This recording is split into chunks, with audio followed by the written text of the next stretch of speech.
ஏசாயா தீர்க்கதரிசியின் புஸ்தகம் 18ஆம் அதிகாரம்.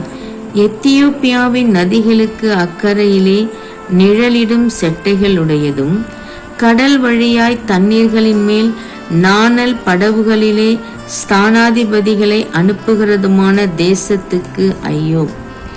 வேகமான தூதர்களே, நெடுந்தூரமாய் பரவி இருக்கிறதும் சிரைக்கப்பட்டதும் துவக்க முதல் இதுவரைக்கும் கெடியாய் இருந்ததும் அளவிடப்பட்டதும் மிதிக்கப்பட்டதும் நதிகள் பாழாக்குகிறதுமான ஜாதி எண்டைக்கு போங்கள்.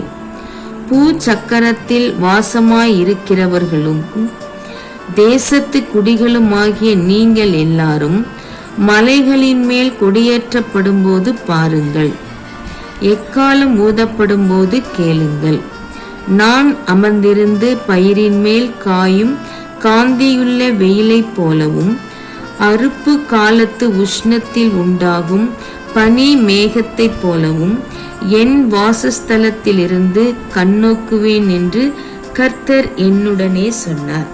திராட்சை செடிகள் அறுப்புக்கு முன்னே பூ பூத்து முற்றி காய்க்கிற காய்கள் பிஞ்சாய் இருக்கும் போதே அவர் அரிவாள்களினாலே கப்பு கவர்களை அறுத்து கொடிகளை அரிந்து அகற்றி போடுவார். அவைகள் ஏகமாய் மலைகளின் பட்சிகளுக்கும் பூமியின் மிருகங்களுக்கும் விடப்படும். பட்சிகள் அதின்மேல் கோடை காலத்திலும் காட்டு மிருகங்கள் எல்லாம் அதின்மேல் மாரி காலத்திலும் தங்கும். அக்காலத்திலே நெடுந்தூரமாய் பரவி இருக்கிறதும் சிரைக்கப்பட்டதும் துவக்க முதல் இதுவரைக்கும் கெடியாய் இருந்ததும் அளவிடப்பட்டதும் மிதிக்கப்பட்டதும் நதிகள் பாழாக்குகிறதுமான ஜாதியானது சேனைகளின் கர்த்தரின் நாமம் தங்கும் ஸ்தலமாகிய சீயோன் மலையில் சேனைகளின் கர்த்தருக்கு காணிக்கையாக கொண்டு வரப்படும்.